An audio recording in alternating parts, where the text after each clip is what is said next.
Alam mo siguro, kung nagkatuluyan kayo ni Anton, baka may anak ka na rin 10 years old. Tapos, Toronto-based ka na. Ay, sorry. Mag-sorry, totoo naman eh. Siguro kung pinaglaban ko si Anton at kung hinabol ko siya, sana may anak na kaming 10-year-old ngayon. What if hindi ako umalis ng Taiwan noon? Mas masaya kaya buhay ko ngayon. Ay, naku, huwag mo na isipin yung mga what ifs na yan. Ang isipin mo, yung what now.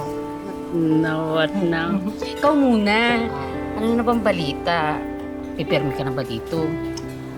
Oo. Masaya naman ako kay Mrs. Sin, pero alam mo yung gusto mo namang kumalma yung buhay mo, di ba yun? Buti na lang, wais yung mister ko. Meron na kami isang food court sa mall. Tapos yung photo studio namin, parati pa rin may tao. Kaya yun, hindi talaga nasayang yung mga pinular ko. Anyway, let's talk about Brian. Aso na ba yung new boylet mo, te? Naka-boylet ka naman dyan. Hindi pa kami. Pero pupunta daw siya. He's just running late. Wait, sa tingin mo okay lang kaya yun? He's 26 years old and I'm 41. 26 years old? Naku, Mars. Naku, jawain mo na yan. Winner ka dyan. Ang pogi kaya sa picture. Chinito hati, ah.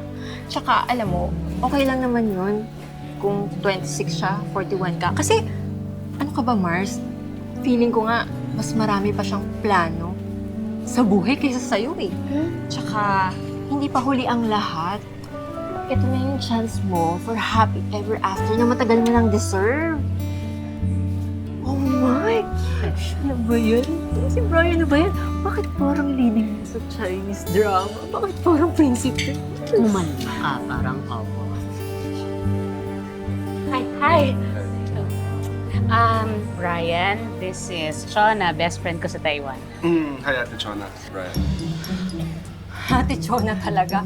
Chona na lang. Nice to meet you, Brian. Ako si Chona, yung future maid of honor sa kasal. Sorry ha, baliw tong kaibigan ko. Sorry! Naka-order na ba? Not Or yet. should I just order? Please. Okay. Thank you.